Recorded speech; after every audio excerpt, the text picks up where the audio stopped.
So I'll now create some circles to finish off the package outline.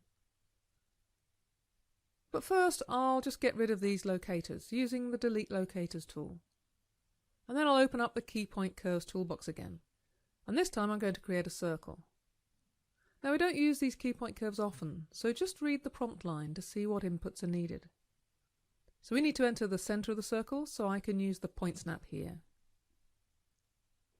And then it wants a point on the circle radius, and that'll be a relative 310 in the x direction.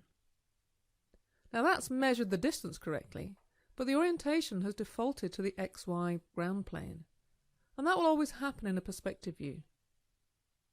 So I can just delete that one, and then I'll do exactly the same thing again, and start with the point snap. But now if I go into the left view and type in exactly the same, 310 in x, my circle gets created in the orientation of that left view. Now before I go any further, you may notice these lines here. And these are called guidelines, and they're created whenever we use the key point curves. And they're intended to help with snapping. But if you want to get rid of them, you can simply say delete guidelines, as they can clutter up the screen. And what I do is I go to the General Preferences,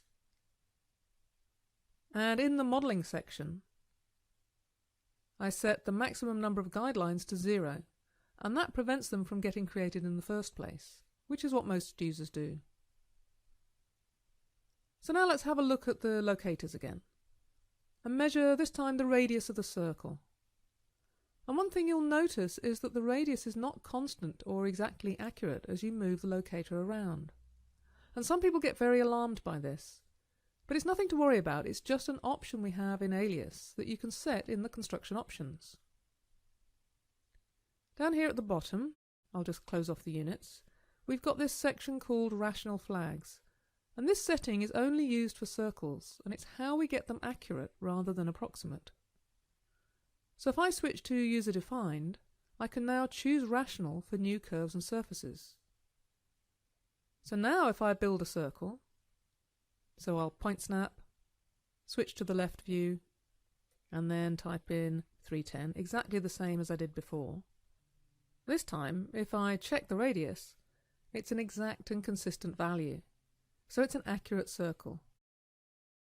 And the reason we don't use this all the time is that Alias needs to create a lot more control points to hold that exact accuracy. And in general, we aim for fewer points where possible. So if we don't need the exact accuracy, then we normally work without the rational settings on. So I'll go back to my general CAD settings and just be relaxed about any slight inaccuracy. Now any of the key point curves can be modified using the information window. So if I select this line, for example, then in this attributes section it displays the length of the line, and I can modify it, say to 770. So the line gets extended, but the circle doesn't move to the new end position. It's not parametric in that way. So I need to update that by doing a move and point snapping it back onto the end. So now I've got the circle active. You'll notice in the information window that the attributes now show me the radius, which I can change if I want to. So the information window and the prompt line are the two key tools for working with dimensions in Alias. So I'll now just delete the locators, and then I'll save the file, as we'll use this later as an outline for building our new car surfaces. And in the next tutorial, we'll bring in some reference geometry in the form of a polygon mesh, and use these layout lines to size it correctly for our new design.